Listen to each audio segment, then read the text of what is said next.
Gormagod Lasceann Corla. Minister, I really want to hugely welcome the indication you gave yesterday in the Seanad that there be no deportations allowed during the pandemic. So my question might seem a bit redundant, but I would ask you to reiterate exactly what is the intention of the Department in relation to those who have received letters. And I particularly would like to put emphasis on the 2 care workers that I've raised with you repeatedly in relation to what they have to do next. Basically, you have written back to me, fair play, you've given me written answers, but I'd like to know what is their next steps in terms of making an appeal directly to you, and what is the position of deportation. Minister. Just reassure the Deputy, I suppose, and repeat what I said yesterday, that my department has and will continue to take a pragmatic approach, but most importantly a compassionate approach in relation to immigration arrangements in the context of COVID-19. This approach to deportation orders will continue during the duration of the COVID-19 pandemic. A decision to suspend the issuing of negative international protection decisions during Level 5 restrictions has already been taken, and this remains in place, and this will continue. Under the International Protection Act 2015, we know a person receives a letter informing them of their negative international protection decision, informing them that they no longer have permission to remain in the state and that they're required to confirm within 5 days whether or not they will accept that voluntary return. Again, it's important to point out that that individual does not have to remove themselves from the state within those 5 days. For the duration of Level 5 COVID-19 restrictions, I asked my officials to review the issuing of letters, and no refusal letters or letters enclosing a deportation order have issued to anyone who has been unsuccessful in seeking international protection since. I wish to add that since the outbreak of COVID-19, since March 2020, there have only been 4 cases where individuals have been deported from the state. 3 of those cases arose from deportation orders issued prior to March 2020, and for one of the cases where the deportation order was issued, that person was returned to their country and was not a failed international protection applicant. In terms of those found not to be in need of international protection, obviously there is always a detailed consideration given to all aspects of their case. This has to be carried out before a decision is granted to remain or to not, and perhaps maybe without getting into detail about individual cases here, there is a very clear process, and I would urge anybody who is applying through that process to provide as much detail as possible, because all considerations are taken into account: family situations, work situations, humanitarian situations, obviously where they're coming from as well. All of this detail is really important. So for anybody, whether it's the individual cases that you've mentioned, but I would stress in making any kind of an appeal that they would provide all that information, but also any new information that may have come to light that they feel wasn't taken into account in the initial response. Thank you, Minister. That's very helpful.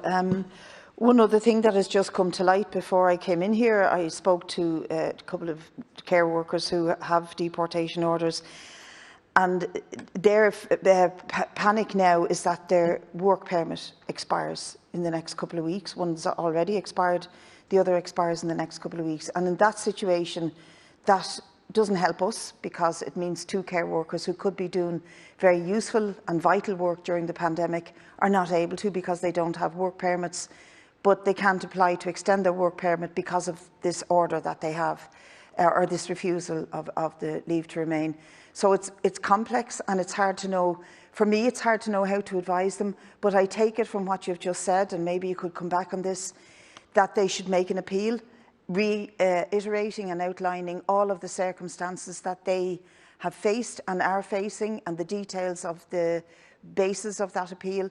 And I take it from that that the Department will look favourably on it, particularly to people like care workers and indeed artists and people who make a contribution to our communities. Thank you. Minister. Thank you, Deputy. As you've rightly outlined, we're in a very difficult and complex situation, and by taking one action, you're potentially having an impact in another space. So I think it's really important that there is that joined-up thinking, and that we do try and provide as much reassurance to everybody here that's impacted by this. What I can say perhaps is that I could speak to you separately about the individual cases, but I think what we want to try and do is reassure people that they won't be deported. throughout this pandemic, and I think the figures show that is the approach that we have always taken from the very outset. But obviously, where there are complex and difficult cases, I would encourage people to always engage and to continue to engage with the relevant agencies and with the departments, and of course to raise their particular situations, because as you've said, things do change and different scenarios arise. And I think until we know of those scenarios and are made aware of them, obviously it's hard to respond in great detail.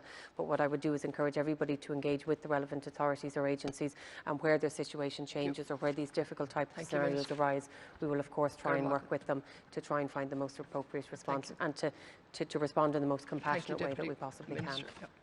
Deputy, we're out of time, so just a quick comment. No, you can come back in. No, I mean, just to really welcome what you're saying here this morning, and I will make sure that those are followed up. But at the end of the day, the pandemic may subside in other countries, or it may spike here or subside here. And if that's the conditions under which they're allowed to remain, the orders are still like a sword of Damocles hanging over them, and that is a real tragedy and a pity. They're human beings that have a huge contribution to make to our society. And in the end of the day, I think that needs to be resolved outside of the question of the COVID-19 crisis, because we don't want to lose valuable workers, valuable people from our society and push them back into some place that they don't feel safe. And that's a wider philosophical and long-term question, but I think it is important that we take that into account, because if we're just relying on the conditions of the COVID-19 crisis for them to be allowed to remain, then for them it is still a huge stressful factor in their lives. Albeit very welcome that you're saying that very emphatically here this morning and yesterday. Deputy, thank you. We still have a problem for them in the long term. Just a Minister to conclude, sorry, Minister to conclude.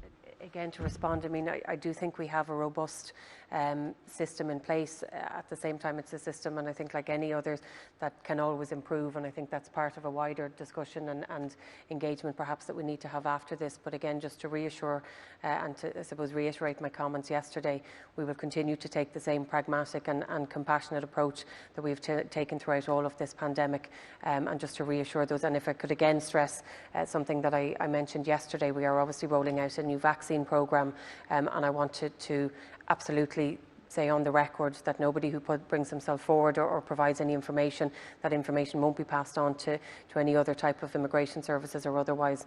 It's really important that people come forward and that they get this vaccine, and it includes those who are going through the international protection system as well. Thank you.